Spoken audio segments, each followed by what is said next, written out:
Jambo la pili Sheikh Kabeke,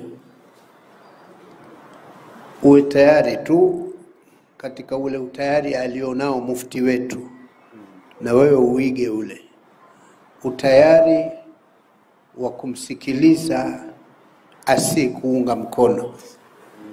Endelea kuwa tayari kumsikiliza asiyekuunga, kwa sababu hawa wasiokuunga mkono na wao wana faida kubwa. Na sisi tusiwaite kama wanavyoitana watu wa siasa, kwamba mmesikia mtu wa siasa mmoja anawaita wapinzani kwamba nyinyi ni watoaji habari tu, kwamba huko kuna shida kadha.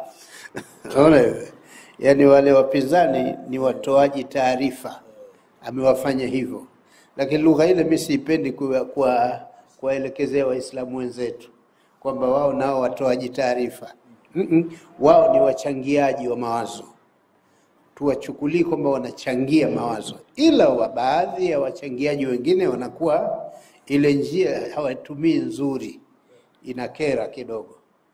Lakini kutofautiana kimawazo ni jambo la kimaumbile, halikwepeki, wala huna uwezo wa kulifanya kwamba eti watu tuwe na mawazo namna moja tu.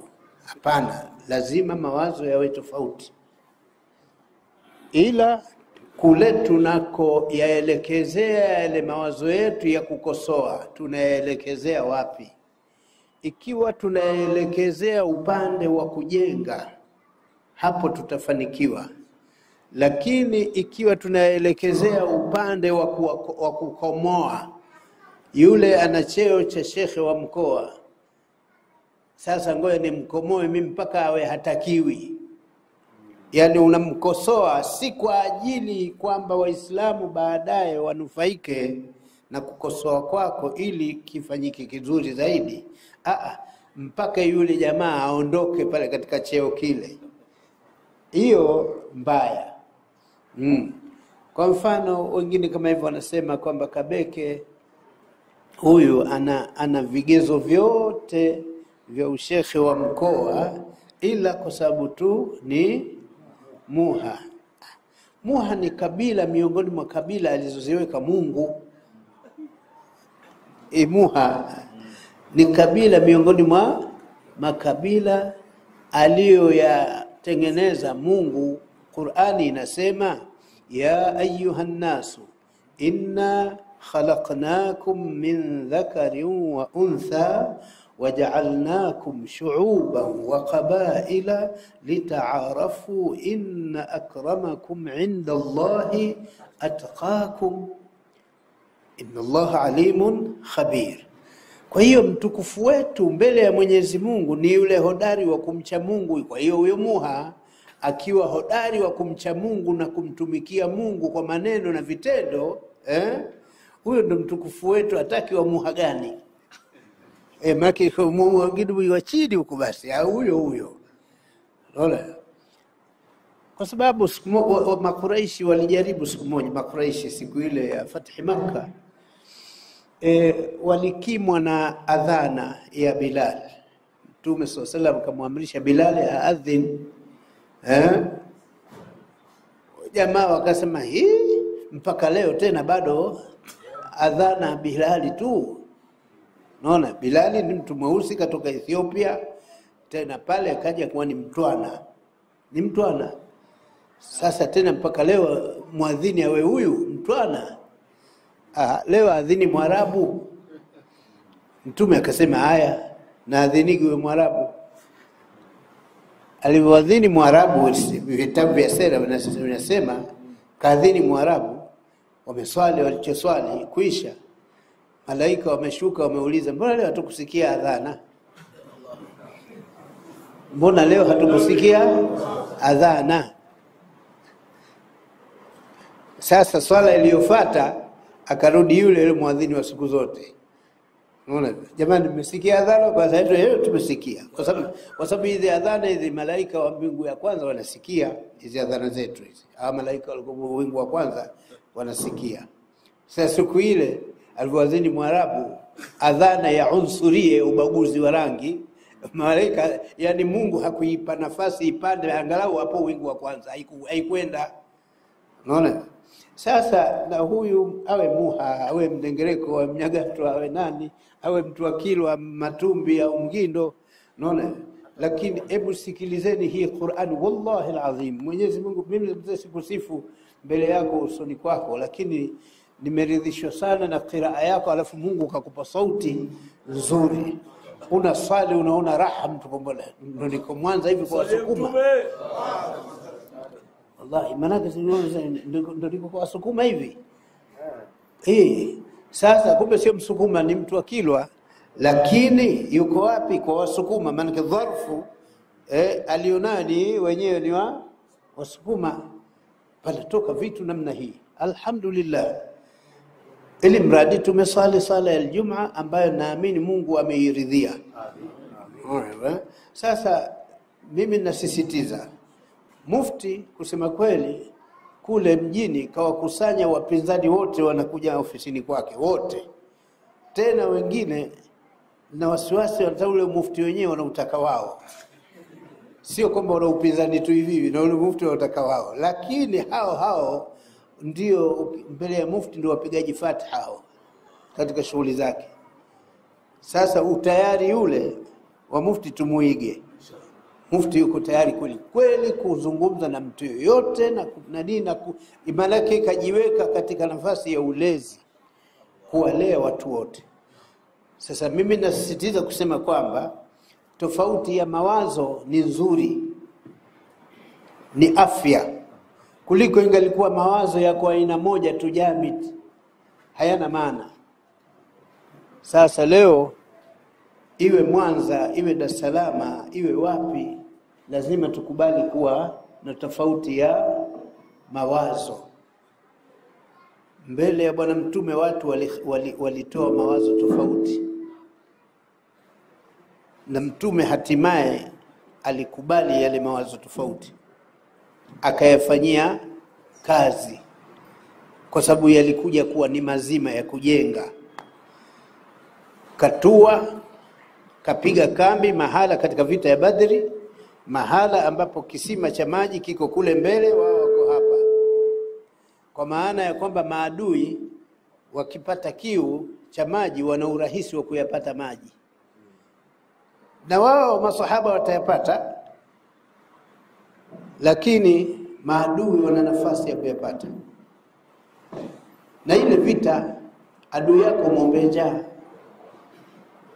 Sahaba mmoja akamwambia, ya Rasulullah, amanzilun anzalakahu Allahu amil harbi wal makida? Hivi hapa ulipopiga kambi kakupigisha Mungu kwa wahi, au ni katika mbinu za vita?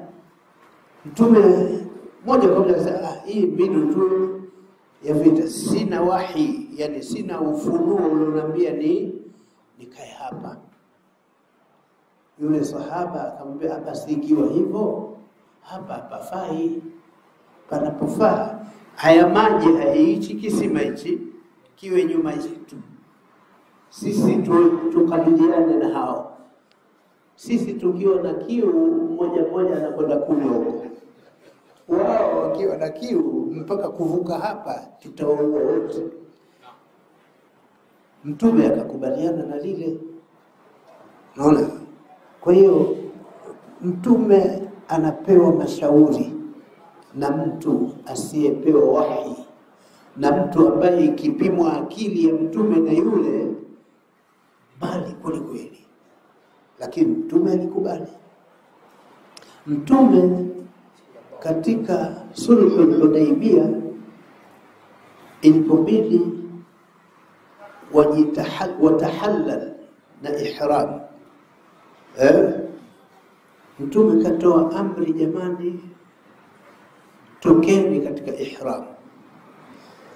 Wale watu wakasema, kwa nini unyonge wote huwa nini? Sisi lazima tufike Kaaba, yani tufungue ihramu hapa, lazima twende Kaaba. Asema fungueni jamani, jambo limekwama. Katokea mmoja katika wakeze akamwambia, ya Rasulullah, kuna wakati maneno yanafaa, kuna wakati hayafai. Wewe hapa maneno tu hayafai hapa. Matokeo yake utalaanika hao, kwa sababu wanakupinga wewe na Mungu atakasirika. Cha kufanya, kachukua birika na kinyozi wako, nenda kanyoe mbele yao, tuwatizame hao. Ninavyowajua hao hawastahimili hao. Na kweli Mtume kafanya kwa ushauri wa mkewe Ummu Salama. Alipofanya hivyo, watu wamegombea visu vikitaka kuwakata. Mungu anatia maji, huyo anajinyua. Si limekwisha. Lakini ulikuwa ni ushauri wa kujenga, si ushauri wa kumpinga Mtume. Ushauri wa kujenga. Na ushauri wa kujenga siku zote, hata wewe unaoshauriwa utauona kwamba huu ushauri wa kujenga. Lakini ushauri wa kutaka kuchukua cheo unauona. Sasa cheo nacho kitamu. Sasa kama unakiona kitamu wewe na wewe unakiona kitamu sasa kama ile fahari ya kuitwa shekhe wa mkoa, unaiona wewe na unaitaka. Huyo anaona anaitaka sana. Sasa atakwachia. Hewati. Kwa hiyo mimi kama ninavyomuhimiza huyu kwamba awe tayari, aendelee kuwa tayari, maana yuko tayari alhamdulillah. Kwa nini msikia hapa taarifa yake, yuko tayari, lakini aendelee kama vile anavyoambia Mtume, ya ayuha nabii taqillah. Sio maana taqillah Mtume alikuwa hamcha Mungu, anaambia endelea na ucha Mungu, na wewe endelea na utayari huo. Unaona? Sasa na nyie watu wengine mnaotoa maoni, muwe tayari maoni yenu yakipokelewa na yakaachwa kupokelewa.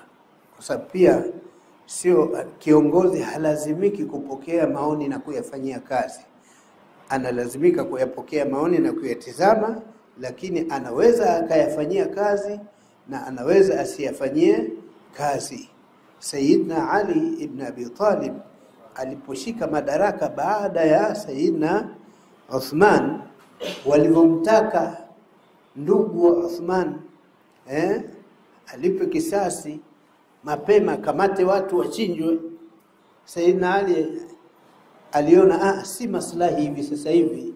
Watu wameuana juzi na Uthmani kauawa, lakini maana Uthmani kauawa na watu wameuawa, halafu leo tena nianze tena kukamata watu kuchinja. Akaona si maslahi. Unaona? Sasa kwa kuwa pale kulikuwa na fitna ya kutaka na ule uongozi wenyewe uende huko unakotaka kwenda, ndio fitna ikatokea.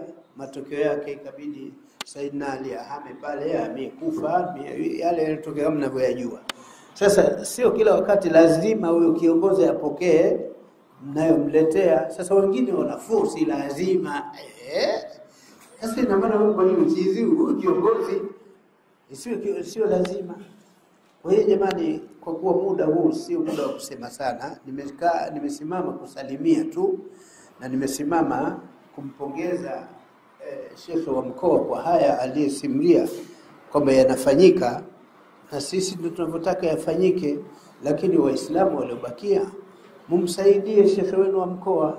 Sisi kule kwa mujibu wa mtazamo wetu kule tunamtazama, tunamwona bado anafaa. Sisi ingawa taarifa zote zinazosemwa zinafika, zote taarifa kuhusu huyu zinazosemwa kuhusu hapa mwanzo zote zinafika 100%. Yaani mkimsifu tunasikia na mkimbughudhi tunasikia. Na kwa nini mmemsifu tunasikia, na kwa nini hapa mnambughudhi tunasikia. Lakini nikwambie ni kwa ufupi bila ikhtisari kwamba kule bado anapendeza. Kwa sababu sisi kule tunakwenda na mizani ya Mungu. Mizani ya Mungu inasemaje?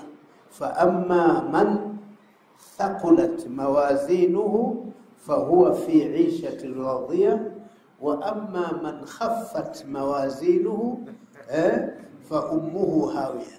Sasa huyu kidogo kwa mpango tunaokwenda nao kibakwata, huyu kidogo thaqulat mawazinuhu Wassalamu alaikum wa rahmatullahi wa barakatuh.